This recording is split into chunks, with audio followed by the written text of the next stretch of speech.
Order. And I call the honourable member for Denison. Good morning, Deputy Speaker. Deputy Speaker, this is not the horror budget we saw last year, but it's still a bag of sugar and poison. For instance, the government's determination to cut family payments will hurt low-income families. A better approach would have been to actually enhance such payments, which would give families greater options in how they manage the care of their children. Nor is the tougher assets test fair for people on a part-age pension, because many of these people have conservative investments with modest returns, meaning they'll now need to draw down their capital much faster. A better approach would have been to address the shortfalls in the superannuation system. The prohibition on employees receiving both government and employer-paid parental leave is also unfair, Deputy Speaker, and it's entirely at odds with the government's prior encouragement of workers to negotiate additional benefits and the fact that these additional benefits are normally enshrined in workplace agreements. For the government to now brand such workers as fraudsters and double-dippers is appalling behaviour. Moreover, the unfairness of the budget is as much in what's missing as what's included.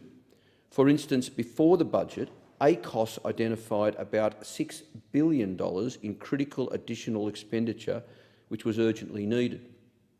But yet virtually none of it has been picked up by the government. For example, there is a pressing need for government pensions and payments to be increased, especially for youth, the unemployed and the aged, for the supply of affordable housing to be increased, and for last year's cuts to social services to have all been restored. Also missing from the budget was any attempt to restore overseas aid to a reasonable level and eventually achieve Prime Minister John Howard's pledge of 0.7% of gross national income.